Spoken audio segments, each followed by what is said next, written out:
Good morning student, Hindi की class में आपका स्वागत है।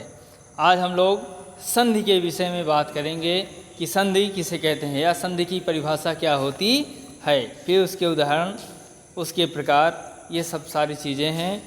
इन सबको फिर उनके बारे में, उनके विषय में चर्चा करेंगे।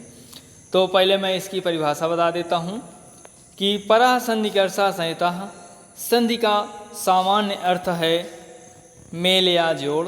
इस प्रकार दो वदनों के मेल के परिणाम स्वरूप उन वदनों में होने वाले ध्वनि संबंधी परिवर्तन को ही संधि कहा जाता है। परः संधिकर्षा संहिता, संहिता मीन्स साथ, संधिकर्षा उसके निकट, दो शब्दों के बीच में जो गैप होता है उसी को विच्छेद कहते हैं। उन दोनों के बीच में जो स्वर आते हैं या वर्ण आते हैं उन्हीं में जो है संधि।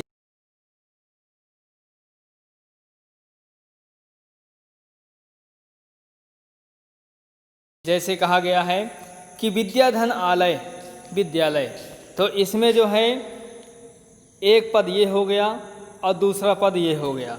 तो इसमें कहा गया है कि पहले पद का अंतिम अक्षर, ये विद्या पहला पद है, इसका अंतिम अक्षर इसमें बड़ा आ निकल के आ रहा है और ये प्लस का चिन्ह है। इसके बाद आलय, ये दूसरे पद का पहला अक्षर है। इसमें पहला अक्षर क्या है, इसमें बड़ा आ वैसे निकल के आएगा। तो इन दोनों के बीच में ही संधि होती है।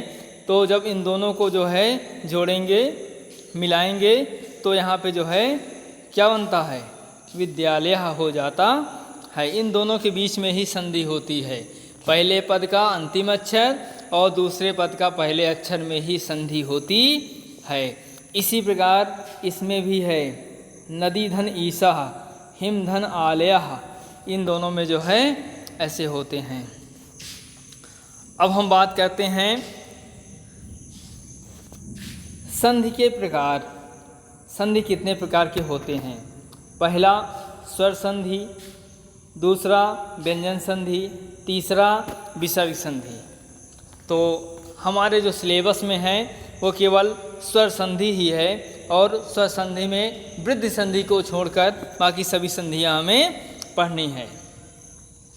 तो हम स्वर संधि की बात करेंगे।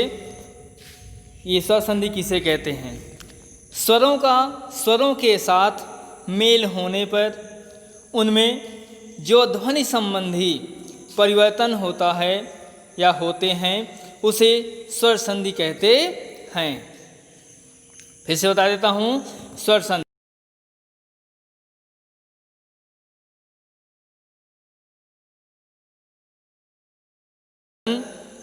होते हैं या होता है उसे हम स्वर संधि कहते हैं।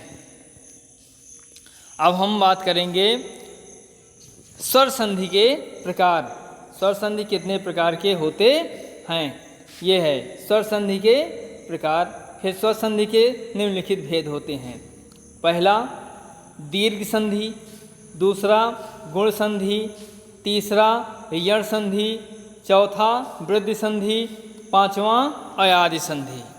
अब हम जो बात करने जा रहे हैं, चर्चा करने जा रहे हैं, हम अब उसकी बात करेंगे दीर्घ संधि। दीर्घ संधि की बात करेंगे तो इसका जो सूत्र होता है, दीर्घ संधि का जो सूत्र होता है, अकः सवर्णे दीर्घः, दीर्घ संधि। अब इसमें हम इसकी परिभाषा बताते हैं, नियम जो इसको कहते हैं। नियम क्या होता है? यदि ह्रस्व या दीर्घ स्वर आ, ई, उ, ऋषि तथा ली के बाद क्रमशः ह्रस्व या दीर्घ आ, ई, उ, ऋषि तथा ली आए तो दोनों मिलकर क्रमशः दीर्घ बड़ा आ, बड़ी ई, बड़ा उ, ऋषि तथा री हो जाते हैं। फिर से परिभाषा बता देता हूँ कि दीर्घ संधि, इसका सूत्र अकः सवर्णे दीर्घः, अक प्रत्याहार, इसमें यदि ह्रस्व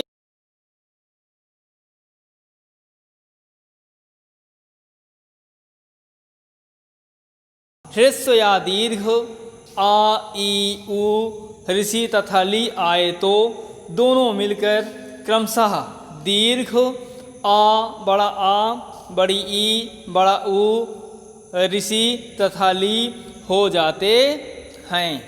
जैसे इसमें जो है उदाहरण भी दिया गया है और ये हम पूरा इसका जो है विच्छेद करके बताए हैं कि स्वर कहाँ से निकलते हैं, कैसे इसको लिया जाता है। जैसे कि मैंने ऊपर बता दिया कि पहले पद के अंतिम अक्षर और दूसरा पद का पहला अक्षर में ही संधि होती है और इन्हीं से जो है संधि जो विच्छेद होता है।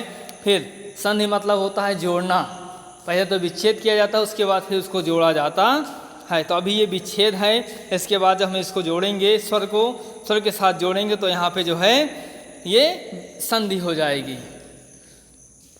तो यहाँ पे पहला जो अर्थ है सत्य धन अर्थ, ये पहला पद हो गया और ये दूसरा पद हो गया।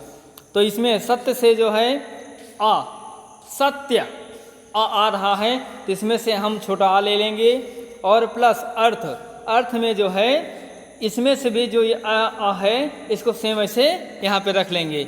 हम जब दोनों को जोड़ेंगे, यहाँ संधि का मतलब होता है जोड़ना, मेल या जोड़, तो यहाँ पे जो है इसको हम जब जोड़ेंगे तो ये आ हो जाए, बड़ा आ हो जाएगा।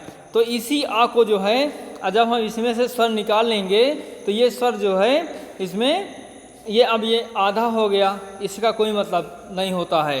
तो ये आधा हो गया तो इसको जो है जब फिर से हम इसको उसमें जोड़ देंगे या में जोड़ देंगे तो वो बड़ा या हो जाएगा। तो दोनों जब मिलेंगे तो हो जाएगा सत्या।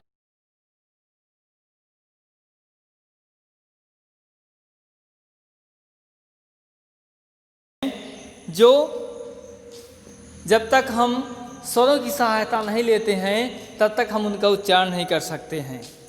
जो कि स्वर अपने आप में स्वतंत्र होते हैं, उनको जो है किसी की सहायता लिए बिना ही उनका उच्चारण किया जा सकता है। लेकिन व्यंजन होते हैं वो बिना स्वर की सहायता के हम उनका उच्चारण नहीं कर सकते हैं।